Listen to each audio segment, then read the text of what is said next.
capítulo de número 3. Uma palavra que o Senhor tem feito descer ao meu coração para esse dia.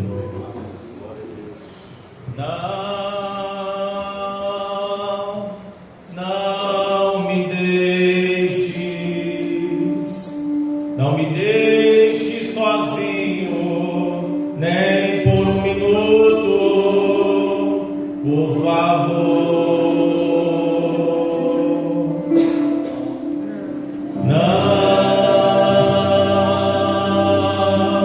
Não me deixe.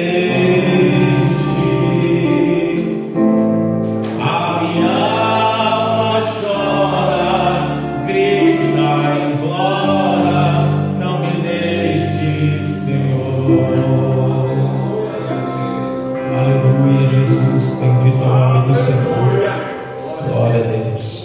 Nós possamos estar com nossos ouvidos atentos à voz do Senhor nessa noite. Prometo ser breve.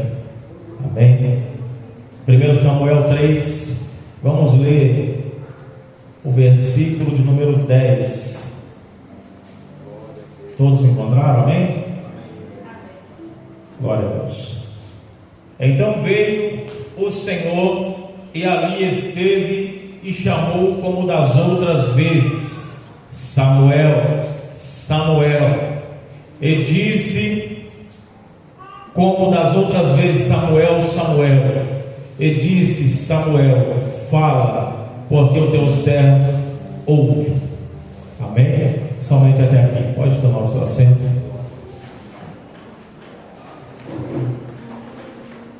Louvado seja Deus. Sucedendo o tempo dos juízes, nós temos ali como sacerdote e juiz Eli. Eli era um sumo sacerdote e foi o último dos juízes. O último dos juízes foi Samuel, mas foi o penúltimo, foi Eli, sumo sacerdote. É o que mais preocupa, porque juiz é um cargo. Juiz não precisa de chamada, é uma responsabilidade. Mas o que mais preocupa é a função de sumo sacerdote desse homem chamado Eli. E a história inicia dizendo que naquele tempo havia ali uma degradação terrível.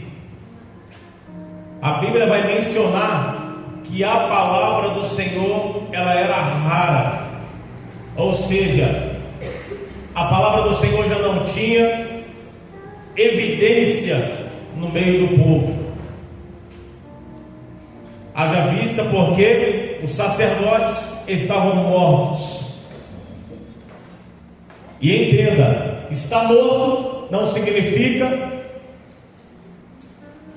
que verdadeiramente o coração parou de bater. Estavam mortos porque não estavam exercendo o chamado como deveriam exercer. E para Deus, morto não é só porque o coração para de bater, ou porque o cérebro, por uma disfunção, para de funcionar e a pessoa deixa de existir. A pior morte que existe é a morte espiritual, quando você morre na função que Deus colocou nas suas mãos. É quando não importa mais fazer o que Deus me chamou para fazer. É quando não me interessa mais exercer o que Deus colocou sobre a minha vida. Essa morte é a pior morte que nós temos. E nós vamos entender o porquê disso, o porquê dessa introdução, porque nós vamos ver que Eli era um ótimo serviçal. Ofni e Finéias eram sacerdotes também, aprenderam a fazer as atividades do templo. O porém é que algo aconteceu com esses homens que eles passaram a não se preocupar com a maneira como eles faziam, e que eles exerciam o que Deus deu a eles. Os irmãos lembram como os sacerdotes eram tratados, como o templo era tratado, o tabernáculo era tratado?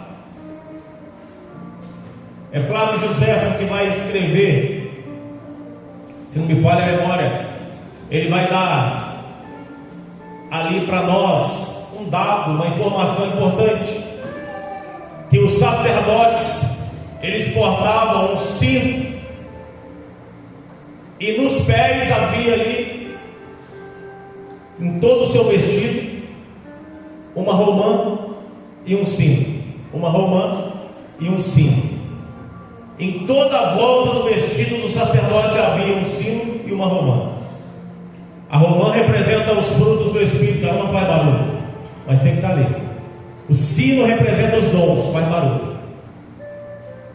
Mas nós não podemos desprezar nenhum nem outro, é necessário ter os dois. Mas por que do sino? Porque todas as vezes que o sacerdote entrava, uma vez por ano, outros sacerdotes ficavam do lado de fora, com uma corda na mão, porque havia um preparo de um ano para um sacerdote entrar, e esse sacerdote só ele poderia entrar. Mas havia ainda um cuidado, que ele deveria que se purificar, agir corretamente antes de entrar no templo, porque Deus disse: se for, vigie, tomem cuidado, para que vocês não sejam consumidos pelo fogo do Senhor. E nós temos Nadab e Abiú, Levítico capítulo 10, que entraram fora de hora. Uma coisa simples. Quantas vezes nós chegamos já atrasados no culto? Quantas vezes nós já fizemos alguma coisa por um motivo ou outro, antecipamos algo, mas acontece que ali era Deus quem disse: o horário é esse, e vocês vigiem para fazer conforme a ordem que eu estou dando, porque o exemplo de vocês será para gerações. Não é isso que Paulo vai dizer em Colossenses 2? Tudo isso no Antigo Testamento era sombra, era o exemplo para nós, testemunho. Então eles deveriam vigiar, tomar cuidado, porque tudo para eles seria cobrado com mais agravo.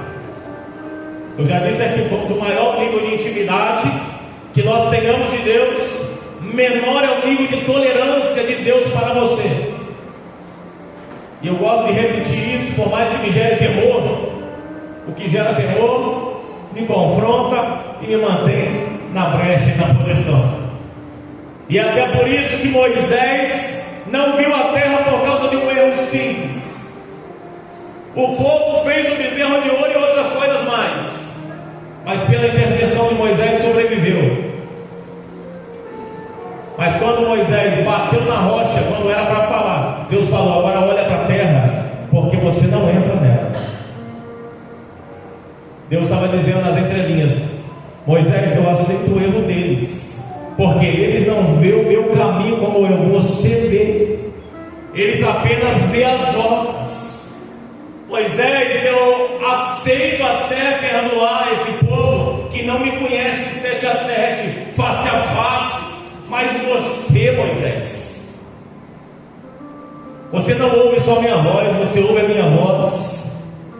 Falo contigo face a face, te mostrei as minhas costas, você viu a minha presença como ninguém e desfrutou dela.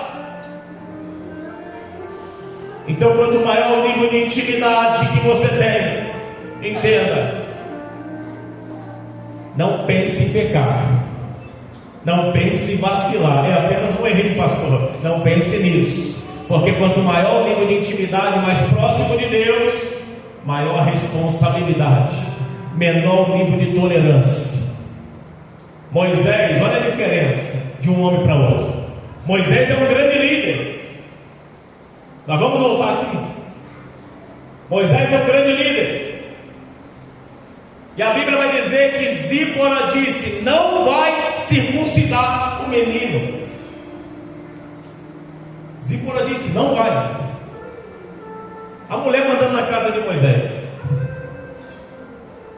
e Moisés não ia. A Bíblia diz que é o próprio Deus que desceu na tenda. O próprio Deus, ali numa teofania, se coloca na porta da tenda e confronta Moisés: vai obedecer a tua mulher ou vai obedecer o meu princípio? Vai circuncidar o menino ou eu te mato? Palavra de Deus, não estou inventando, está na Bíblia. Deus disse: ou circuncida ou eu te mato. Espera aí, pastor, mas Deus está obrigando ele a fazer aquilo? Porque Deus sabia que no coração de Moisés havia, ali no coração dele, um posicionamento positivo em relação àquilo. Ele sabia que precisava circuncidar e ele queria agradar a Deus. Então Deus fala: já que precisa só de um empurrãozinho, eu te empurro. Ou você faz ou eu te mato. Entenda uma coisa: se for necessário Deus te dar uns empurrãozinhos, porque Ele sabe que no teu coração há o desejo de fazer, mesmo que não haja força e nem coragem, Deus vai empurrar. Depois não reclame. Depois não reclame parar no hospital. Depois não reclame parar na casa de alguém. Depois não reclame quando o medo bater na tua alma.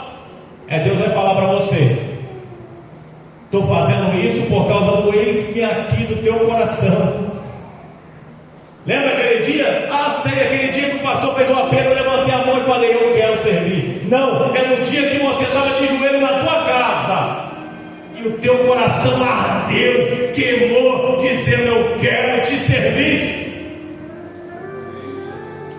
Naquele dia, foi naquele dia, aquele posicionamento eu levei a sério. E eu estou aqui para te dizer: você não vai parar, você vai continuar, porque é um povo para você liderar. A vida sob a tua liderança e a necessidade de você se posicionar como mulher e como homem de Deus. Então Samuel agora, após Israel viver tudo isso, irmãos, maná do céu, coluna de noite. Imagina uma coluna agora, irmão. Nossa, que maravilha. Por mais que não precise, porque a nuvem da glória de Deus está aqui e nós já estamos nesse momento aquecidos. Pelo menos eu estou. Louvado seja Deus. Mas vivenciaram tudo isso, sobrenatural. Mas entra o tempo dos juízes. Tempo de juízes, nós sabemos a dispensação ali dos juízes. Entra Sansão, Débora, Baraque, entre outros mais, e todos vacilaram. Até que chega ali o último juiz, que vai aparecer Samuel na história, que é Eli. E Eli se perdeu, irmãos, ele se perdeu muito, porque quem cai no nível que Eli caiu, cai demais, perdeu demais, porque alguém que conhecia o chamado que tinha, recebeu uma vocação que poucos tinham, e estava desprezando por causa de grau de parentesco, porque é meu filho.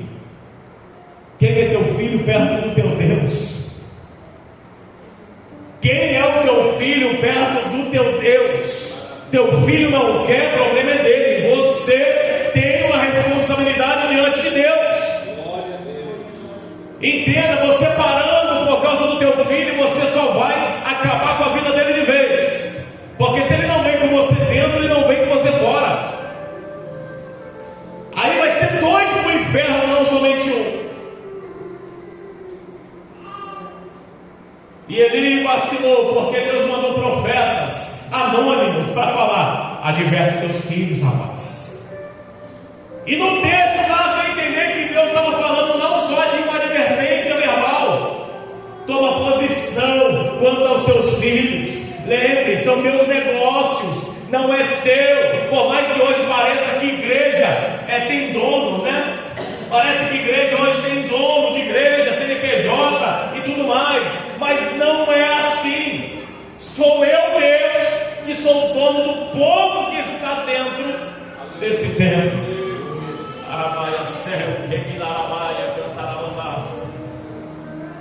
Então não podemos confundir as coisas. Liderança é uma coisa, mas acima de toda a liderança há um Deus, e é Ele quem domina, é Ele quem comanda, e nós como líderes precisamos ter isso em mente. Vai na minha frente, Senhor, porque se o Senhor não for comigo, eu não saio daqui. Não, Senhor, não é anjo que eu quero, não, eu quero o Senhor. Se o Senhor não for comigo, eu reconheço, não tenho competência nem capacidade para fazer o que o Senhor me chamou. Tem momento que a gente tem, irmãos, que clamar a Deus e se lançar aos pés do Senhor, como criança, e falar como Jeremias: sou como uma criança, Pai. É muito grande esse chamado para mim. Rasga a alma. Tem hora que nós temos que ser, irmãos, como Isaías: a minha boca é impura, usa outro. E ele fala: não, eu toco na tua boca, porque há esse desejo, esse eis-me aqui, meu Deus, há essa disponibilidade em ti, é isso que eu quero. A igreja hoje não carece de trabalho, formalismo, porque isso qualquer um prepara. Vem aqui, eu vou te ensinar a pregar. A Bíblia está aqui, leia o versículo 1, fale para mim, pronto, acabou. Vem cá, eu vou te ensinar a reger, pega a mão e começa a fazer assim. Vem cá, eu vou te ensinar a liderar. E não é isso, porque Eli passou isso para os seus filhos, e os filhos começaram a fazer sem conhecer o Senhor. É o que a Bíblia vai dizer para nós. Sacerdotes que serviam, mas não conheciam ao Senhor. Ele demonstrando que havia um problema de paternidade. Ele tinha dificuldade de ser pai.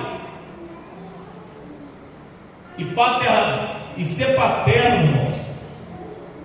Paternidade, fugiu o nome da palavra. Paternidade, glória a Deus. Quase não estava, glorifica a Deus, irmãos. Então, irmãos, paternidade é necessário, irmãos.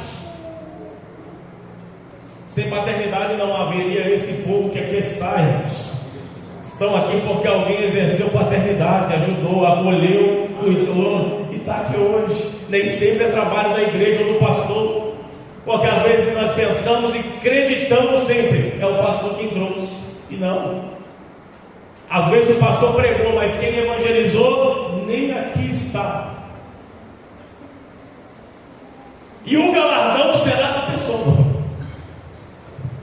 Porque trazer aqui, irmãos, e pregar no coletivo é fácil, mas você ir lá, discipular, é diferente. Louvado seja Deus. Então aqui esse é o tempo que Samuel foi levantado. Um tempo onde o sacerdote estava caído. No versículo 2 nós vemos a situação que havia ali nos sacerdotes. A liderança estava falida. E quando a liderança está falida, o que esperar das ovelhas? Se a liderança está falida, Israel está caído, porque Deus não vai agir aonde há uma liderança falida, fracassada. Israel nunca perdeu tanto quando Saul estava no poder. Deus falou: te rejeitei, não era nem para estar aí. Porque quando Deus rejeita, Deus rejeita. Louvado seja Deus. No versículo 3, nós vemos que, no versículo 2 ainda, nós vemos o cuidado que nós precisamos ter quanto à cegueira. Porque aqui diz: sucedeu naquele dia que, estando Eli deitado no seu lugar de costume, glória a Deus, e seus olhos se começavam já a escurecer, de forma que não podia ver. Ele estava deitado em seu lugar de quê, irmãos? costume. E será que não é o lugar que algum de nós estamos? No lugar de costume? Perceba que é no lugar de costume que ele deixa de ver aquilo que ele via. No lugar de costume nós tendemos a não enxergar o que deveríamos enxergar, ou que antes enxergávamos. Porque o que vira costume, vira monótono, vira qualquer coisa, vira apenas um hobby, e aí a presença de Deus já não tem serventia, já não tem validade. Aí é o tanto faz, tanto fez se eu vim ou não, porque passamos a não dar valor à presença que está em nosso meio nesta noite. Louvado seja Deus. Então tome cuidado. Primeiro, a cegueira espiritual, ela é seguida do monotonismo da igreja. Em nome de Jesus, não se acostume em vir à igreja. Não estou falando para você deixar de vir à igreja, estou falando não se acostume a vir à igreja. E eu falo para nós que pregamos, não se acostume a pregar, porque é possível. Não se acostume a ministrar, não se acostume a orar, não se acostume a nada, porque se acostumamos a escovar o dente, se acostumamos a acordar cedo e tomar um café do jeito que nós estamos acostumados. E isso não se torna nada, de forma que não grava nem na memória. Você chega no trabalho e se te perguntarem o que comeu, não sei, porque não tem mais validade aquilo que nós se acostumamos. E eu falo para essa igreja, se nós se acostumarmos com a oração vai fluir. Pode ser que até a sua boca abra, pode ser que até algumas lágrimas escorram, mas ainda assim é possível que não toque o coração de Deus, por ser apenas um mero monotonismo, um mero formalismo, um mero aprendi assim. Muitas pessoas hoje que se dizem alicerçados na palavra, quando você vai checar os fundamentos da pessoa, não tem. Que fundamento você tem? Ouvi Caio Fábio, ouvi fulano de tal, e se baseia nisso. É o suficiente. Quando na verdade palavra, profundidade bíblica não tem. Louvado seja Deus. Versículo 3: foi a gota d'água para Deus. Por que a gota d'água? Porque havia um menino que estava servindo, porque aprendeu a servir, e o menino estava servindo no templo, e servindo bem. No versículo 2, ele deitado no lugar de costume. Enquanto isso, na tenda estava Samuel. Olha o desejo. Não conhecia Deus. A Bíblia diz que ele não tinha ouvido a voz do Senhor e nem conhecia, mas eles estavam demonstrando um desejo pela presença só de deitar na tenda, próximo à arca. Mas ele não sabia de muitas coisas, como por exemplo,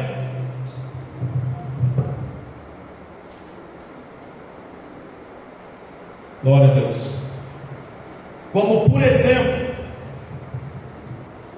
ele não sabia que a lâmpada não poderia se apagar no templo. Uma ordenança simples de Êxodo 27: os sacerdotes porão em ordem as lâmpadas todos os dias, e é seguido de uma sentença: a lâmpada não se apagará.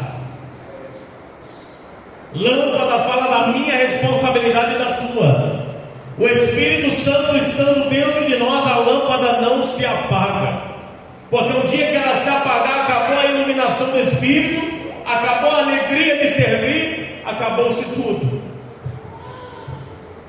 Louvado seja Deus. E aqui ele vai dizer no versículo 3: e estando também Samuel deitado, também está deitado. A diferença está no lugar onde ele está deitado. Tome cuidado no lugar onde você se deita e se acostuma. E estando também Samuel já deitado, antes que a lâmpada de Deus se apagasse, no templo do Senhor, em que estava a arca de Deus, o Senhor chamou a Samuel. Por que antes da lâmpada se apagar? Porque era um princípio, porque era algo deixado por Deus, uma ordenança simples. Aquela lâmpada representava a presença do Messias, do Cristo no meio do povo, que já estava apontando para ele. Aquela lâmpada acesa, ela iluminava tudo o ambiente, era a única iluminação do ambiente do tabernáculo. Imagina uma tenda escura, sem aquelas luzes, sem aquelas lamparinas acesas. Não haveria possibilidade de chegar no altar da oração, não haveria possibilidade de saber nem aonde está os pães da proposição, que representa a palavra revelada, a qual nós precisamos se alimentar. Sem a iluminação do Espírito não temos isso. Então ela não pode se apagar, e para isso, manutenção. O sacerdote tinha que chegar, tinha que pôr azeite. Ele colocava azeite nas 7 lâmpadas, usava uma espevitadeira para desentupir, porque quem mexe com fogão, o cozinheiro agora vai saber, ao momento que começa a entupir ali, até chuveiro não entope, mas ali cada gordura começa a entupir, e você usa uma espevitadeira ali para tirar a gordura, para o fogo acender novamente. Isso acontecia também ali, e eles tinham que vir e fazer a manutenção para tirar a borra, para poder o fogo acender. Aí eu pergunto para os irmãos: estamos fazendo manutenção da lamparina? Manutenção da lamparina é a oração, é o clamor. Manutenção da lamparina é a oração. Temos descido na oração como nós deveríamos descer. Temos jejuado como deveríamos jejuar. Porque sem jejum, sem oração, a lâmpada se apaga. Sem azeite, a lâmpada se apaga. E a palavra de Deus vai nos dizer em Salmo 105, 119, 105: lâmpada para os meus pés é a tua palavra, e luz para o meu caminho. Ou seja, se essa lâmpada se apaga, eu já não sei para onde vou, nem aonde eu estou.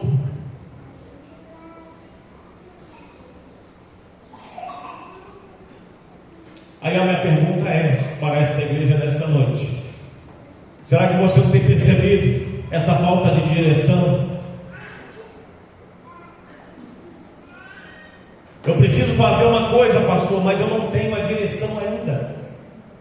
Eu não consigo identificar como, se Deus está falando na palavra, se Deus através da palavra está te direcionando o que fazer. Não, mas ninguém veio na minha cabeça e falou: assim diz o Senhor. Mas eu digo para você, olha, assim diz o Senhor.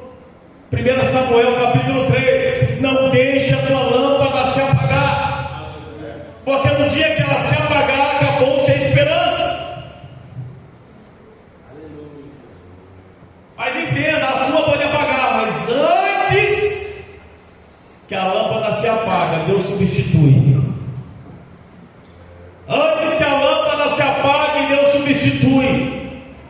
Não pense você, seu queridinho, Jesus vai me dar uma segunda chance de novo. Mas o pecado é a terceira vez. Mas o pecado é há mais de um ano. Jesus é bonzinho comigo, porque Ele sabe da chamada que eu tenho. Ele sabe, mas a misericórdia de Deus se renova. Se renova mesmo, irmãos, para toda a humanidade. Mas se você abrir mão de receber a misericórdia de Deus, você cai no inferno, irmãos. Pastor, isso não está na Bíblia, na Bíblia é heresia. Quem disse isso? O problema é que nós lemos parcelas da Bíblia e queremos que só isso aqui. é para mim, porque é favorável. Mas quando nós lemos a palavra de Deus, é simples. Vai dizer que as misericórdias do Senhor são a causa de nós não sermos consumidos. Novas são a cada manhã, elas não têm fim. Aí você fala, Deus sempre vai ter misericórdia. Realmente, vai ter. Mas se é comigo ou com você, é outros 500. Porque Deus tem misericórdia de quem aceita a misericórdia. Para a misericórdia de Deus nos alcançar, é necessário posicionamento de quem deseja recebê-la. Sabe qual que é o posicionamento de quem deseja receber misericórdia? Levantar a mão, Pai, me perdoa, tem misericórdia de mim, sou pecador, como aquele publicano que batia no peito e falava, Pai, e nem olhava para o céu, me perdoa, pois sou pecador, não mereço. Porque quando houver esse posicionamento, aí a misericórdia de Deus reina. Mas quando há obstinação, Deus fala uma vez, Deus fala outra vez, Deus fala outra vez, e continuamos na prática do pecado, a misericórdia de Deus não se aplica a você. Não se aplica. Provérbios 29:1 vai dizer: o homem que é advertido muitas vezes e não se arrepende, endurece a cerviz, deseja não obedecer, será quebrantado de repente sem que haja cura, ou seja, vai morrer. É o que a Bíblia vai dizer para nós, irmãos. Obviamente que são palavras que nós não gostamos muito de ouvir, mas é o que a palavra de Deus fala conosco, e por isso nós precisamos estar atento a ela. Então foi a gota d'água. Quando a lâmpada se apagou, antes dela se apagar, Deus chama Samuel. Era Deus dizendo: já que vocês não cuidaram de uma coisa simples, porque o que é precioso para mim tem que ser para você. Para mim é precioso essa lâmpada permanecer acesa. Se não é para você, eu levanto alguém com disponibilidade para acendê-la. Eu levanto alguém com disponibilidade para manter acesa dentro do meu tabernáculo. O tabernáculo ali, irmãos, representava a casa de Deus. Prova disso é que na própria Bíblia, em Apocalipse, fala: eis que o tabernáculo de Deus está com os homens. Essa é a prova. Então nós precisamos, irmãos, aprender a dar valor àquilo que Deus tem dado a nós. Precisamos dar valor à palavra verdadeiramente. Precisamos lidar com ela com seriedade, com a seriedade que ela tem. Porque não é brincadeira, irmãos. É muito bom brincar e eu gosto, mas na hora de falar sério eu também gosto, porque eu também já experimentei o outro lado. E o outro lado que eu digo é de estar debaixo do chicote de Jeová, e eu sei exatamente a dor que é. E eu não quero que você experimente. É cuidado. É porque a gente gosta de romantizar coisas, mas quando você vê lá Lucas 15, a parábola do filho pródigo, coisa linda. Ele conta lá que a ovelha foi, saiu. Quem é o filho pródigo? Vou falar da ovelha, tá, irmãos? Depois eu explico para os irmãos o porquê. Não vou explicar hoje, outro dia. Mas a ovelha é a primeira parábola, mas as 3 parábolas tinham a ver com a mesma, tá? Jesus conta 3 parábolas para facilitar a compreensão e dar uma ênfase maior naquele que queria, que era a parábola do filho pródigo. Mas a parábola da ovelha, ele fala: quem é o homem que não deixa as 99 no deserto e vai até a ovelha que se perdeu? E a resposta é: ninguém faz isso. Você vai deixar a ovelha no deserto, no lugar do lobo, para poder ir atrás de uma, correndo o risco de perder 99? Jesus fez isso. Primeiramente, ele deixou o céu de glória, deixou aqueles que não precisavam dele lá em cima, e veio aqui buscar o seu rebanho que estava aqui embaixo perdido. Aplicação geral dessa palavra. E depois, eu disse que eu ia explicar a lição. Quem é o homem que não volta com ela no ombro, jubiloso, com alegria? Na cultura judaica, a ovelha que muito fugia, a fugitiva, rebelde, o pastor pegava ela e quebrava a perninha. Depois o pastor engessava. E agora todas as tarefas do pastor, o pastor vai levar ela no ombro. Por que a ovelha está quebrada no ombro do pastor que está rindo à toa? Achei a minha ovelha perdida. Por quê, irmãos? O pastor está feliz mesmo. Então entenda, às vezes Deus, para estar feliz, vai ter que te quebrar. Entenda, às vezes você vai ficar pensando: ah, Deus me esqueceu. Nossa, mas Deus deve estar desesperado com a minha situação. Não, Deus está sorrindo à toa, porque é a hora que você está nos cuidados dele. Às vezes é o único jeito, irmão. Tem que quebrar, não adianta. Quem já foi quebrado? Eu já quebrei, já fui quebrado uma hora.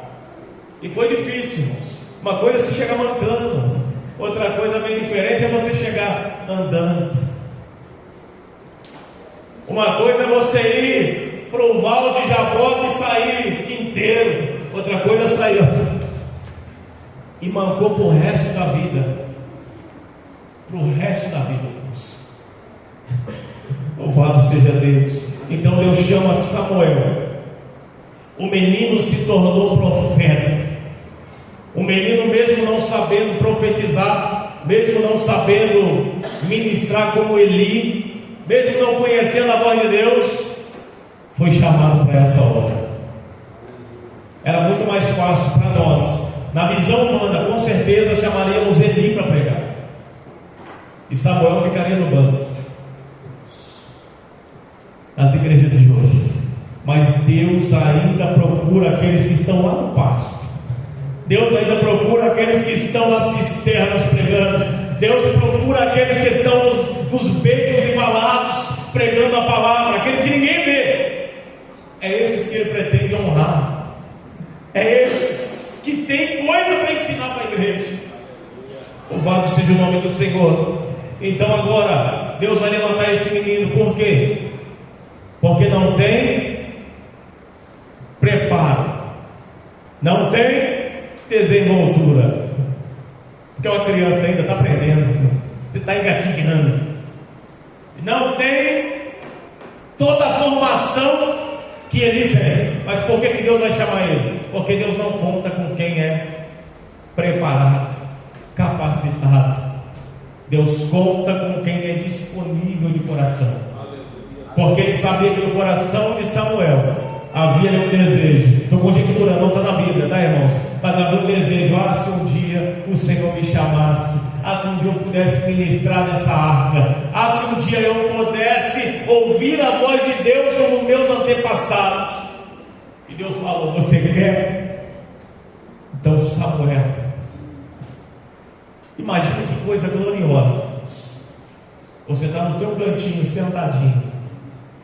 Por mais que você não ouviu a voz, talvez, de quem você esperava ouvir, te chamando, te dando oportunidade, te dando ali a porta que você tanto buscou, mas você ouvir aquela voz dizendo: Samuel, Samuel.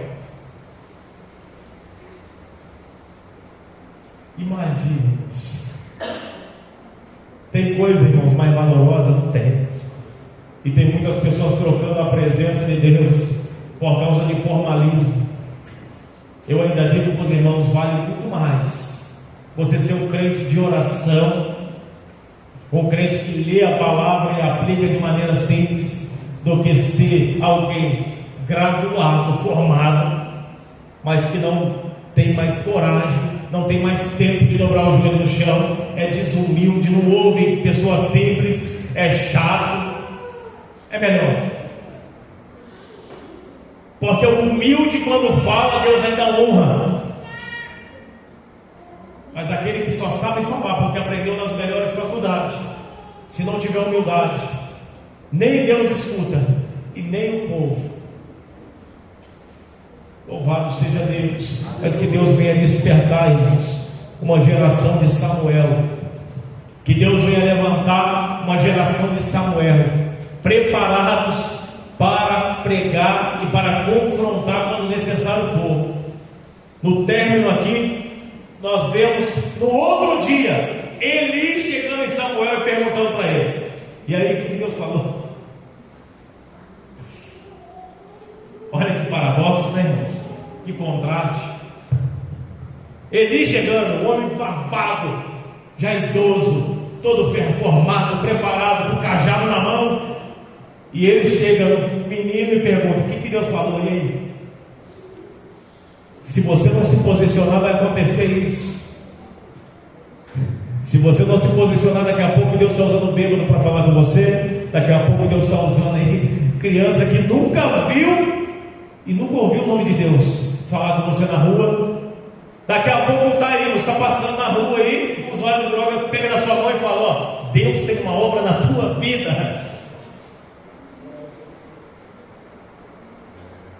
É sério, irmãos. Então, em nome de Jesus, esteja disponível, porque dom todo mundo pode ter. Então, já explico, tá, irmãos? É fruto que vai levar para o céu, não o dom. Então, o dom, a pessoa pode se desviar e ainda manter. Pode ver, tem gente lá fora que enxerga o mundo espiritual, visível, mas não se apega com Deus.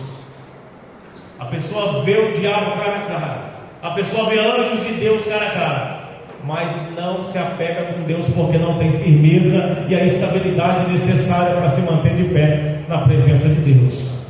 Então, que Deus nos ajude a continuar com essa chama, com essa lamparina acesa, porque enquanto ela estiver acesa, você estará clareando não só o seu caminho, mas o caminho daqueles que ainda não têm luz. Louvado seja Deus. Nesse momento, irmãos,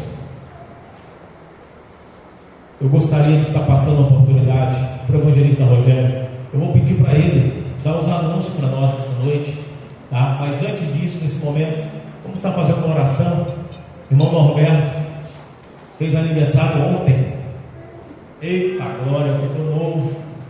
Aí, irmãos, todos os irmãos fiquem com essa palavra no coração e vão para casa meditando. Enquanto isso, o irmão Norberto pode vir aqui à frente, nós vamos orar. Os irmãos vão meditando nessa palavra, como está a minha lamparina. Amém? E Deus, Ele vai nos ajudar.